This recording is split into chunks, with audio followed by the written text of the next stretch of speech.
How patient are people going to be with the youngsters, specifically Wiseman and Kuminga? James and Berkeley, let's go. Hey, James. You're on the roast. Good morning. Thanks for having me on the show. Thank you.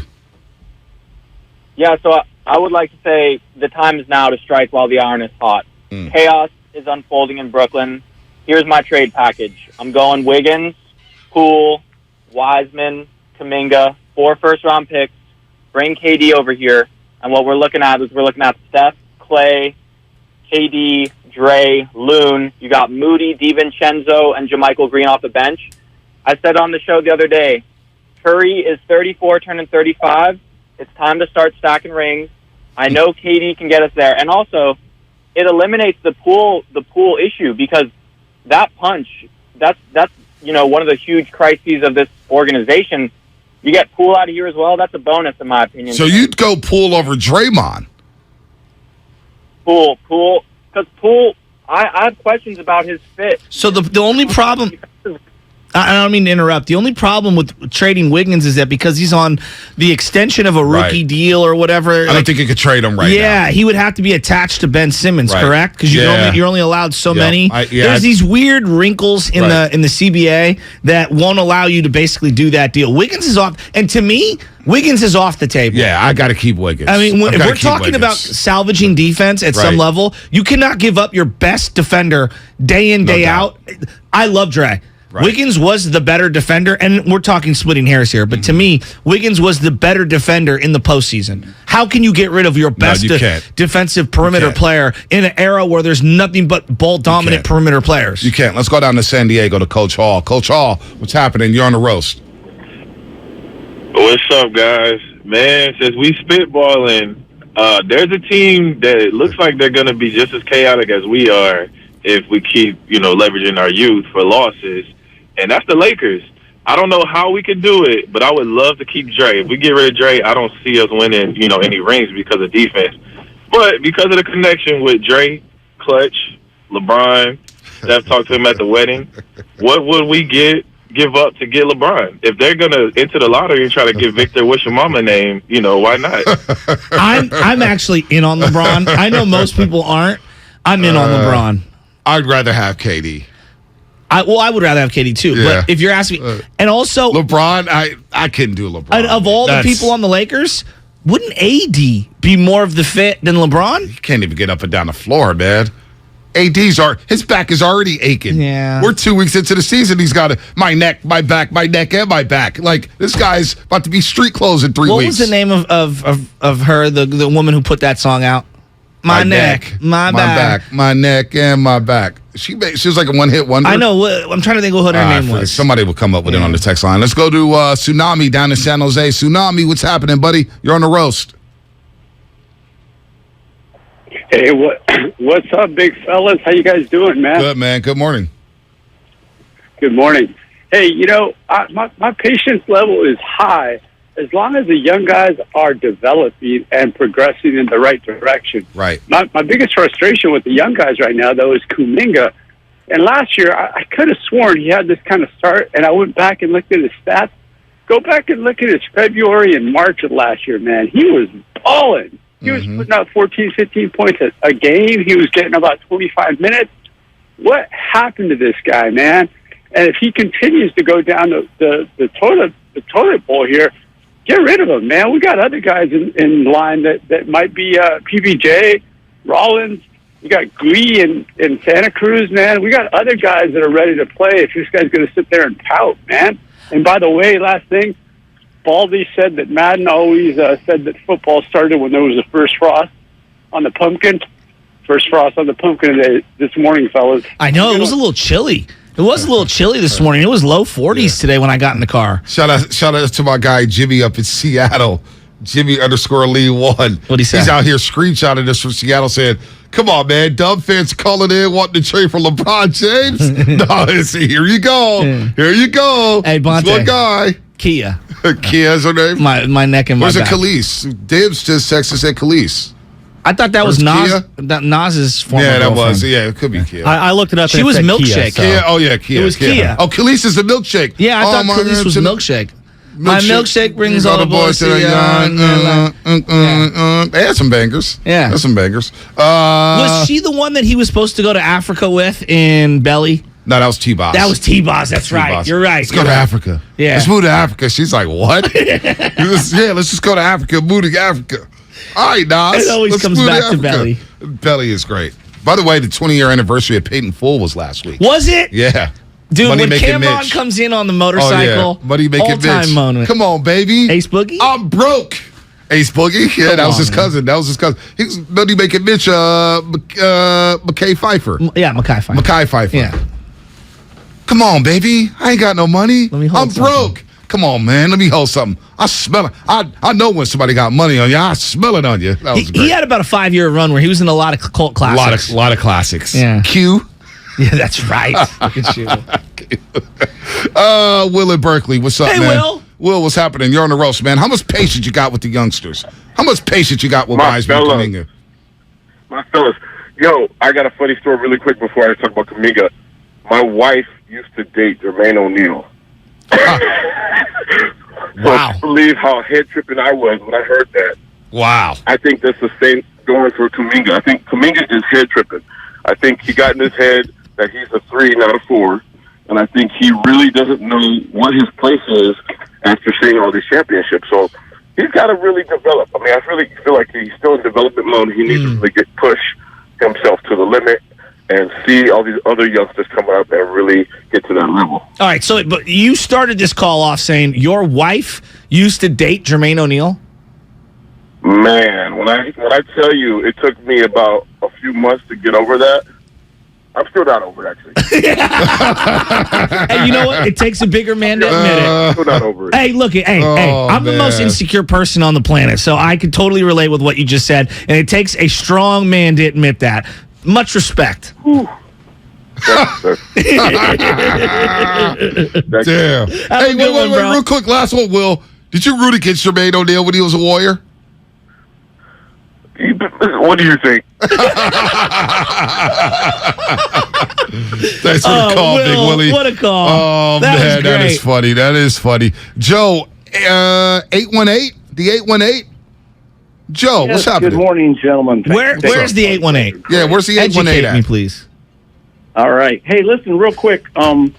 Besides poor defense, other than Curry, who's been hitting threes, the Warriors have lost a lot of games at the end because the threes stopped falling, other than Curry. They have 2 players in Curry and Poole who were, I think, number 1 and 2 for free throw percentage. And I don't understand when the threes stop falling on the end, other than Curry, why Curry and Poole can't drive to the bucket and pick up easy 2s and 3s a lot of the time. It's percentage basketball. It's the same old thing. All these teams, there's so many teams that have 2 or 3 good players, and they can hit threes. When the threes stop falling, you live by the, you know it, you live by the 3, you die by the 3. So I don't understand why when the threes stop falling at the end of the game, they're not driving to the bucket with the 2 players that lead the league in free throw percentage. Well, it gets tougher because teams lock down and they won't allow you to dribble drive by them. It's a great point. There are certain guys that are very skilled. Luka's a great example of a modern player. He finds ways to get you up in the air. Jimmy Butler is great at the pump fake, where he's stationary, he starts to pivot or whatever. Pump fake's a lost art. It's starting to come back a little bit. It is. Well, and also they've incentivized you to go to the free throw line because of the whistles and stuff. Now they're trying to get rid of some of those lean-in type things. It's just not like Poole and Curry do that throughout the totality of a game. They're more lethal beyond the arc. Dude, now that I'm thinking about it, I do think as much as I love Jonathan Kuminga, I'm not sure if his long-term future is here. I don't know anything. I haven't talked to anybody. I don't know. That's the mad dog. I don't know anything. I haven't talked to anybody. I'm telling you, Mike, right now, I don't know anything. I don't know anything. I'm just giving you my gut. My gut says Kuminga's not going to be here long term. So let's. I'm going to ask you about Kuminga because you are a big Kuminga fan. Ideally, a year ago, what did you think? What was it that made you so hyped about him?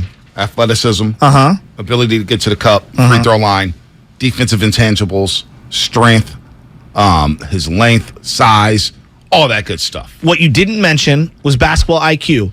Wouldn't you agree?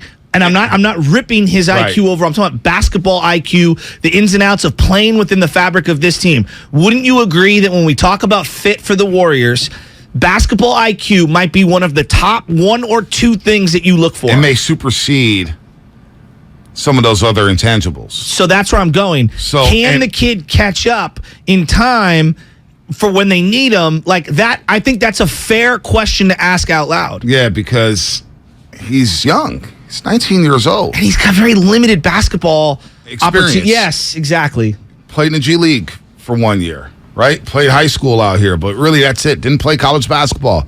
Moody has to step up on all these guys because he played a year at Arkansas as well as Mount Verde Prep, where he played alongside Cade Cunningham and Scotty Barnes, 2 NBA players. He goes to Arkansas, plays for an NBA-style coach, and Eric Musselman plays in that system. That means something. And so when you look at Moody and his IQ, he knows where to be. He doesn't get lost on offense. And that's why you're seeing him get more minutes and getting more freedom offensively and defensively. He could switch. We've seen him play good defense against Devin Booker, play good defense against Chris Paul. We saw, who was it the other night?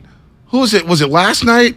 Who was it that he was playing defense on after the Phoenix game? I forget who it was, but he was guarding legit offensive players. He had an opportunity on Jimmy Butler in the fourth quarter. I think this is unfair for me to group these two together, but it's hard for me to not look at Kuminga, even though he's very different, but yet very the same. Right. I get a lot of Jordan Bell vibes. Ooh. And I'm not, and I don't think that's fair. I think that, but like you salivate over what could be, right. But then when you watch the guy play, you're like, ah. He has all the talent. I almost think Kuminga just needs a fresh start sometimes. I don't get Jordan Bell vibes. This guy's going to play. He wants to be great. No, I mean that like Jordan Bell vibes in the sense that I think he can play. Okay, Jordan Bell's probably not as talented or as young as what Kuminga is. I think he can play. I think he can contribute.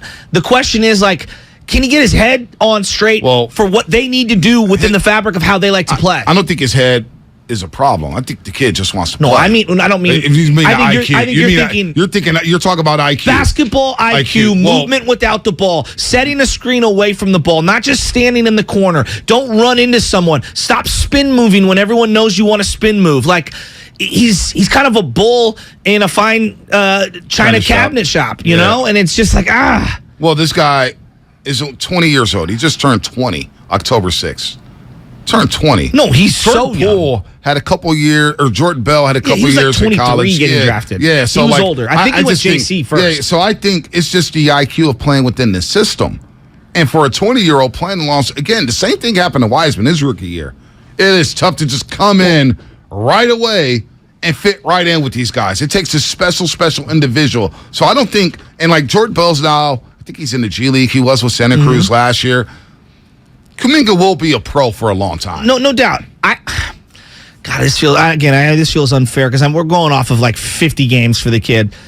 If you ask me now, Joe, is he going to end up being like a Pascal Siakam where he develops and he takes these quantum leaps forward? And even Pascal, only one All-Star, and I'm not discrediting him. Pascal's a good player. He's a really good player. He's probably one of the top players in the league right now. Player. But if you said, Joe, he could be that, or he's going to be like a Corey Maggette where you're like, he's got all the talent, but he can't seem to put it together, and he's kind of only out like gunning for his points, and he's not playing within the fabric of a winning team. I'm probably leaning more in the Corey Maggette mode. Now, Maggette played like 14 years in the NBA, but like you always felt like with Maggette, like he just doesn't play winning basketball. He left something on the table. Yeah. So here's what Steve Kerr had to say about the young guys. We'll get some calls. A lot of people want to talk about Kuminga. We'll get some calls. We'll get to the calls in a second. But here's Steve Kerr with Damon and Rattle yesterday. He basically said, look, it's no secret for the young guys. You just have to be patient because it takes time. There's no shortcut to being really good at something. The 10,000-hour rule applies to everybody and in every profession. It takes time. It's just the way the human brain operates. It's the mind and the body having to connect. All of those things. It just takes time. And so the great thing is these young guys all have a ton of talent. and they're smart, and they're driven, and they want to do well, and they just need reps. And obviously the tricky part is we're also trying to defend our championship, and how do you get the reps that those guys need and balance out the momentum of each game? And we're not in a place yet where we've been able to do that, but the goal is to try to be able to do that. It may not be able to happen on the big league clubs, so you may have to send these guys back down to Santa Cruz. Jonathan Kuminga, if he's not going to play with the Golden State Warriors, go let him play at Santa Cruz. Let him get run. Let him get reps. I don't think he can get better sitting on the bench. You hear from players all the time. You hear from coaches all the time. He needs to play. That's why we're seeing Wiseman. He needs to play to work through it. Now, Lupman was working on something this morning, and I want to get to this before we get to the phone lines. And I highlighted KG, Rasheed Wallace, and all those guys. But let's just talk about the modern NBA, the guys who are in now. A lot of big men got off to slow starts in their career. Speaking of James Wiseman, Joel Embiid did not play for 2.5 years. We all know that. Anthony Davis, 13.5 points per game in his first 64. Also played a year at Kentucky. Got to remember that. Wiseman's at 11. Jokic, 10 points per game his first 80 games. Then he jumped up to 16.7 in his second season. Was not an all-star until age 23. Bam Adebayo, 8 points per game his first season. Wiseman has played 47 games. Now, people want to say it's his third year. He spent the last year and a half rehabbing.